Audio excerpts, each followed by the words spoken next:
Hi there, this is Llyn Hunter, storyboard artist and illustrator, and today I'm basically going to be ranting. I want to give you the tools that I'm working with first.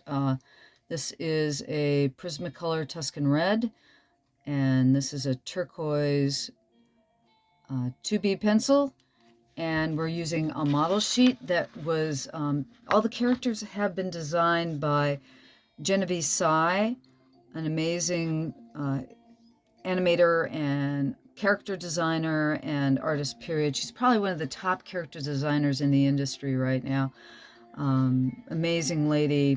Follow her she's on Instagram, and she's got her own website under Genevieve Sy, I believe. It's, how did Genevieve spell her last name? I think it's literally S-A-I. She's an amazing lady. But we use model sheets in animation, so we can all stay, quote unquote, the term is on model. It's not as important anymore. It used to be because they would do the layout of the characters from these models. It's like this is all dot here. There's a Yakko there and a Wacko there. And these are a variety of Yakko, Wacko, and Dot from the Warners. And I am going to use them to express my feelings while I'm drawing them for you. Also, if you use a pencil sharpener, this is a nice one. This is an Exacto Electric pencil sharpener. Gives a good point when you need one. I still like to use the old tools. Been working in animation for over 33 years, and probably am not going to be working in animation anymore, not because I don't want to, but because I've aged out. Animation is an area of nepotism, and if you get as old as I do, I'm currently about to turn 65, I don't have the connections I used to have in animation anymore. And everybody, they feel if you've got 33 years in experience in animation, well, you're going to be too expensive, or you don't have the right connections. The right connections is the big one. Animation is a very nepotistic industry, especially now. There are many more animators now than there ever were. When I first got into animation, there were only a few people in animation, and you didn't go to school for animation. You went to school for illustration, or let's see, basically you'd go for art. You'd want to I was an illustrator. I was an illustrator for children's books and children's educational materials before I got into animation. And you'd apprentice into. You really, a lot of animation was learning the trade by being in the trade. And nowadays, that's not the case.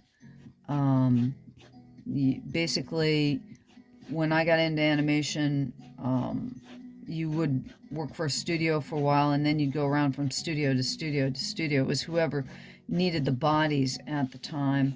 Nowadays, basically they hire on young animators straight out of school, and they bring them up through the ranks, and basically they dump them after a while. After you've worked in animation for probably about 10 years, you'll either be with a studio or you'll be gone because you don't have the right connections. And once you're out, once you've lost that connection, you'll basically have troubles getting work again in animation. There are a few people who are very lucky and they've got gigs, but for the most part, a lot of people are without work at the present. There are too many people in animation and not enough jobs for them. And now that AI is out there, the possibilities for work has gotten less and less. So it's like I'm not real optimistic for, if you want a career in animation, expect it to be short. Have something to fall back on. I mean, Arthur Rackham, who is one of my heroes in animation, or not animation, sorry, in illustration. He lived at the turn of the century, gave some advice to a kid going into art and said, you know, make sure that you have a good profession to fall back on, because, you know, there are only the few and far between who really get to make a true profession in art. I was very fortunate. I had many years where I got to make money in art, but here's the thing. I don't have kids. I made sure I didn't have kids because I knew that they would be a liability in trying to make a career as an artist. They're very expensive, they're very time consuming, and the one thing that art really is it is extremely time consuming. It's like, I do gaming illustration. I do illustration for a marvelous collectible card game called Warlord Saga the Storm. And I've done it for a couple of other games, Legend of the Five Rings and Seventh Sea. And the thing is that when it comes to art, it does not pay well. It never has. And so if you're trying to basically, you know, make a living where, you know, you've got a house, where you'd like to get a house, or you'd like to have a family, art is, don't count on art as a career. Or count on having a spouse that makes enough money to cover all the expenses. Because as an artist, you're not going to be able to do it, especially with AI nowadays. Anybody, if you've gone in and played, I have played with AI. I have gone in and played with it, and man, it does in a few seconds what it takes me to do over a week. And it may not come out with the best results, but hey, you can, if you were just to take, I take any of the pieces of AI that I've created, and I just took them myself and then rework them a little bit, it still would take less time. And if you are somebody who doesn't have the ability to create art, or you don't have the money that is needed to create what you need to create, you can just go to Midjourney, you can go to Bing, give it a few suggestions, it'll come up with close to what you want. You can play with it, you can get a cover for your book. You can, one of my favorite YouTubers, his art director is using animated AI for great graphic backgrounds for his stuff. That, I mean, if you had to pay an artist what he's paying for his AI animated just background pieces,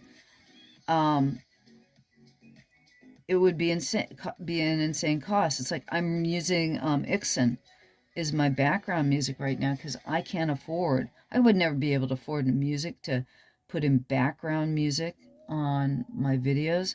I'm hoping that eventually I'll be able to pay somebody who's got a copyright-free company who pays somebody else maybe a few pennies.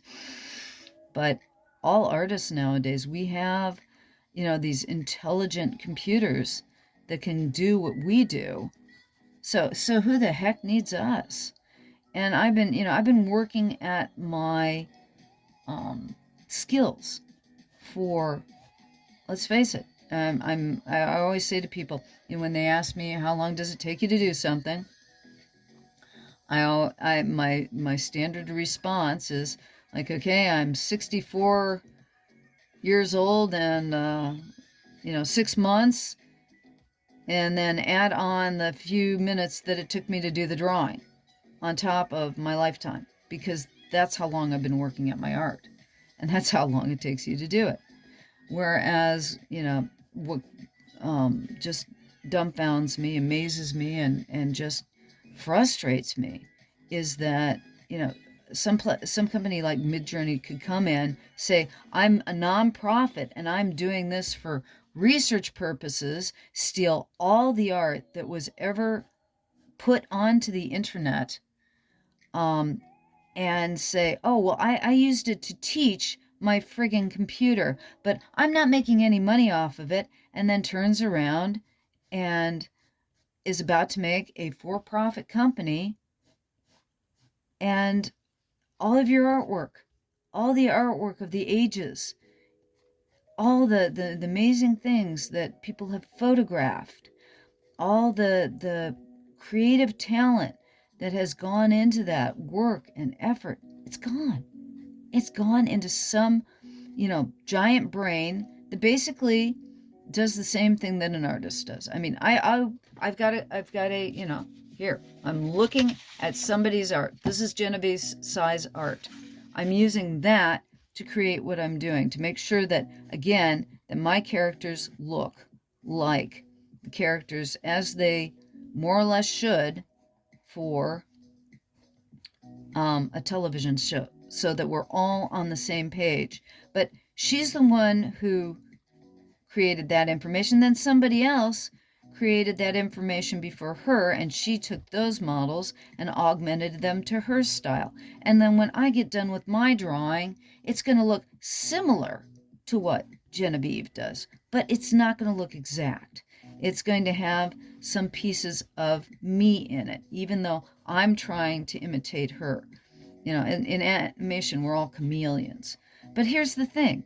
The computers now can do all that. They don't need an artist. All you have to do is ask, do a verbal prompt, chat GPT, this is what I'm looking for.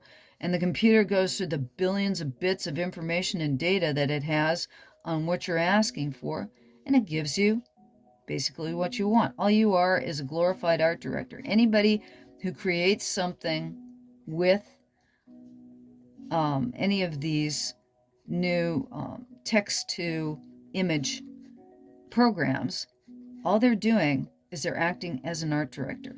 But the thing is that, sure, fine, you're the art director. You didn't have to pay that computer crud to do that, because the computer stole all of its information from, again, artists that have been around for centuries. That all their stuff, or mostly, with the photographers, we've all, they've been around at least as long as I have, probably maybe 60 years. But it's using past information like you get from the internet. It can use Leonardo da Vinci. It can use Michelangelo. It can use anybody. And it didn't have to pay for that information or knowledge. So all the young artists out there, if you're a young artist, my apologies for dashing your hopes, but you're not going to make a career of this. You'll make a career as an art director, but all the fun of the work of animation is gone. And the thing is, too, we've got this problem in this world right now where we've got millions and millions of people. We've found ways of producing food that doesn't take as much labor as it used to. But the people who control the purse strings, who didn't do anything, they get to say where all that money goes. And, I don't want to sound like a communist or anything, but it's like there's parts of communism that actually did work. Socialism is just us all getting together for the benefit of everybody. That's what socialism is all about. I care about you. You care about me. We work together. Capitalism, it says that, a few people who just said, I want this, this, and this, and we all work to get their stuff done, and they give us a pittance from their tables. And, it does not work well. We've got to come up with a better ism that, doesn't maybe exist, but the distribution of what people put the work in for and what they get back just isn't there. And as we create it so that more and more machines and computers can do what we do in less time and less work, actually, I should probably give Wacko a bigger tongue. This is Wacko that I'm doing right here. I'll give him a bigger tongue out to the side, because Wacko's always got a bigger tongue anyways. I'm drawing wacko right now. But, you know, it's not fair. And when you work your butt off and you study and you create and you want to give that to people, I mean, you know, it's just like what I'm doing right now. It's taken me my entire lifetime to be able to do this type of work. Some people it takes less time. For me, hey, I really had to work to get here, and I think that a lot of artists do. There are always going to be the geniuses out there that, you know, are able to do it right off the bat or have skill set that lies in their head.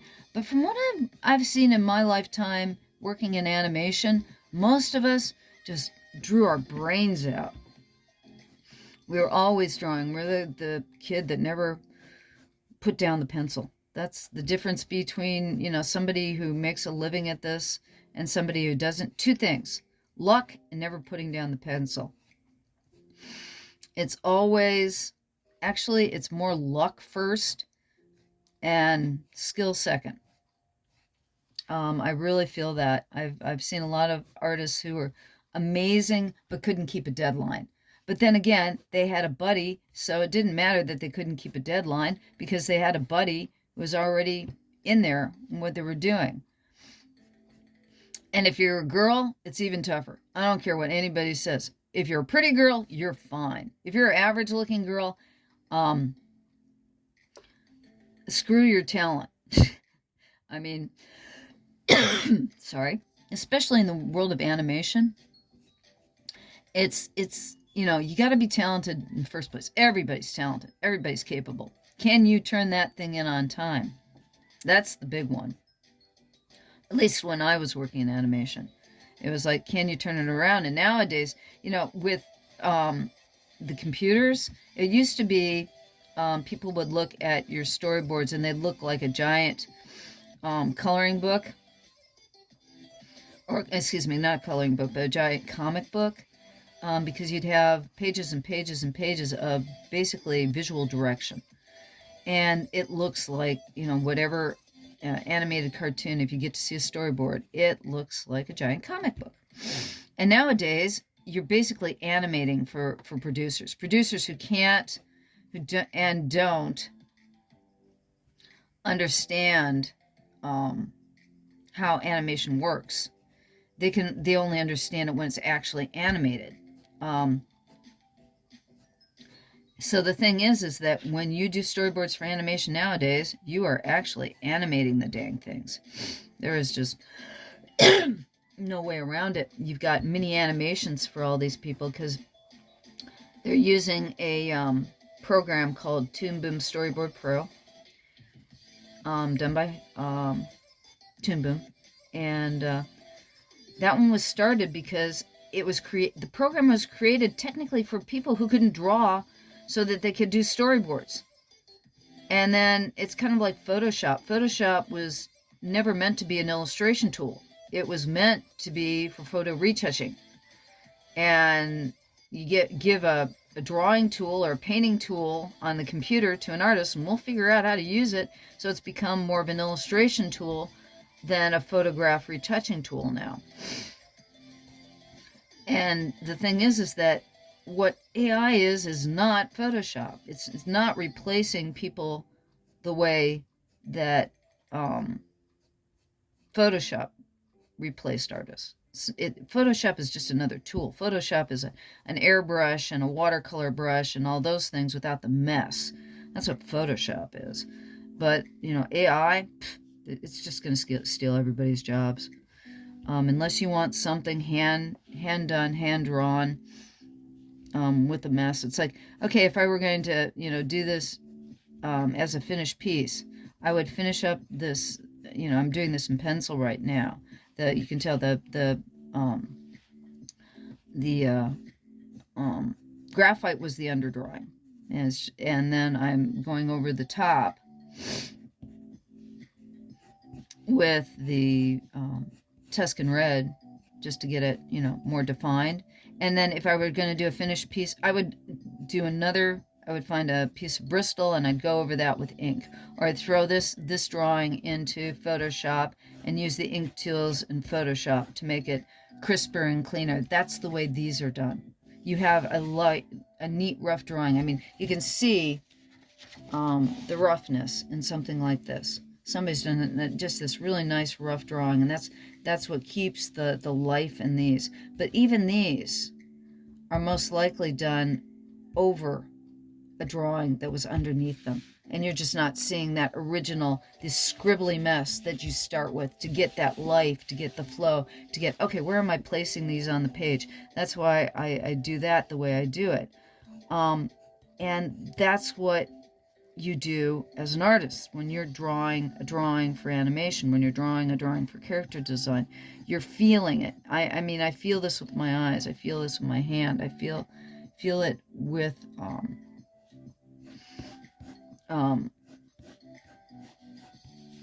several senses. I feel it with the pencil, how the pencil's hitting the paper. I'm working on, oh Lord, the stuff that I'm working on is called Ingram animation paper, and it's like drawing on whipped cream.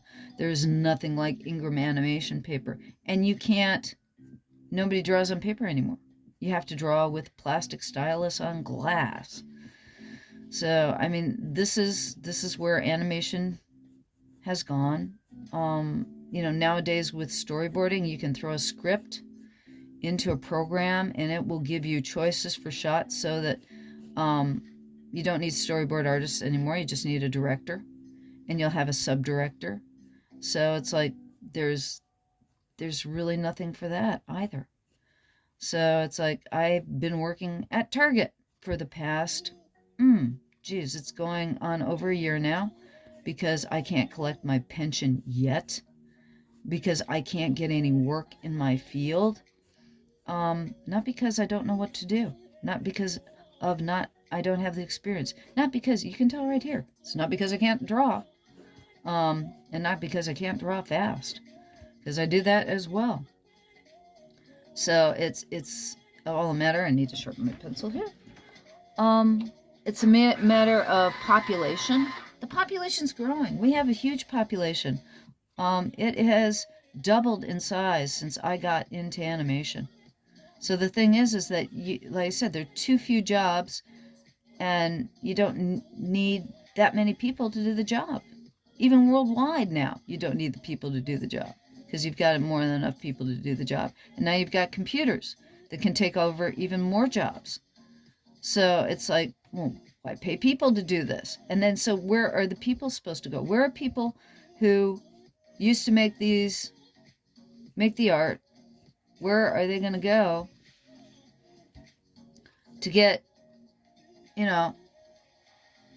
all the jobs in animation that used to be there? Well, you don't need those people anymore. So here are all these kids who've gone to, and you might be one of them, that went to school to pay, $50,000 to $100,000. Kids are coming out of school, from art school, with that kind of debt for an education that technically, if you're good, you didn't need in the first place. Because, I went to 6 different schools looking for the education that I couldn't find. Then I realized that most of what I learned, I taught myself. And it's the same thing for most people in art. You're teaching yourself all the time, and then you go to school and you go deep into debt because you think that's what you need to get that space. It's the golden ticket to get into animation, when I knew people who never even, I know one guy who just graduated. He was lucky to graduate from high school, but his skill was so friggin' amazing that, he got a job in animation. It wasn't, I went to, like I said, school for 6 years to get my piece of paper, because my parents had a degree. I was intelligent. I was going into marine biology originally. I was going to be a scientist until I found out what the life of a scientist was like. And I thought, I can't be spending my life chasing after dollars, because if you're a research scientist, that's what you do. You spend your life chasing after money to pay for the research that you want to do. And unless you come from a rich family, or unless you're in the medical industry where the money's coming in all the time, if you want to be just a plain old, you want to just study fish, just not for the fish industry, you just want to study fish, and it has no real practical purpose but science. Nope, good luck. That is something that you will find is not going to be possible unless you're chasing the dollars all the time. And it shouldn't be that way. We shouldn't have to, it's like if we need science for science sake, we still have to pay for the stupid roofs over our heads. And,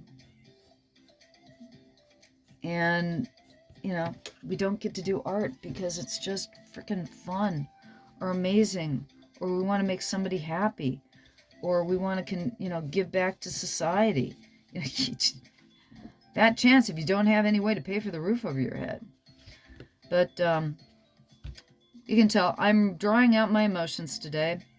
Thank you for letting me rant. Thanks for stopping by and watching. I appreciate your time. You spent time to either watch what I'm doing or listening to what I'm saying.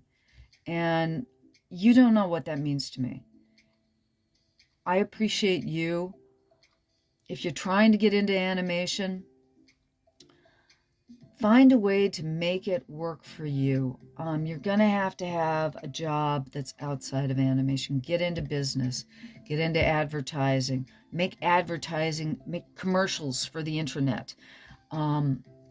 I'm trying to figure out, how do I find a way to keep the roof over my head?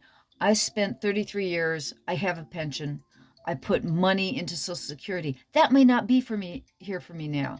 We have a new government that has they may destroy everything that we've ever had. And I will go on to a rant next week on that one. I will come up with a different image for next week. This is me feeling sorry for myself because animation is going to the computers. And I am sorry for you guys. It's like there will be some of you who can make a living at it, but I can't see a lifelong living at it. It's too difficult. You need too many people. Even if you get to direct a computer, you've lost what I've gotten to do here. I got to draw on paper for over 20 years. The last 10 years of my career, I had to be on computer, and I don't like plastic on glass. Drawing with plastic on a plastic nibbed stylus on glass is not drawing with this thing on paper. I would highly recommend, get yourself a 2B pencil and some Ingram animation paper. You can get it at Footloose Animation still. They sell traditional animation supplies online. I'll try to put it in the information in the area below. But get yourself an Ingram animation paper and a nice 2B pencil or a Blackwing if you can get one, and feel the joy of just drawing with a pencil on paper. There's something amazing about it. If nothing else, it gives you a joy that you will find nowhere else. So thank you for giving me the few minutes of joy to express my rage. Obviously, the Warners are expressing theirs. I will continue to occasionally draw cartoon characters for you. I will continue to rant, and I will continue to post YouTube videos. Thank you for being here. I highly appreciate it. And I hope that something that I've said today gives some catharsis to you, too. Thanks much for being here. Again, my name is Llyn Hunter, storyboard artist, illustrator. Join my Patreon. It's on literally one word, LLYNHUNTER, after the, patreon.com/Llyn Hunter. Thank you very much. I appreciate you being here. Till next time. Thanks much. Bye-bye.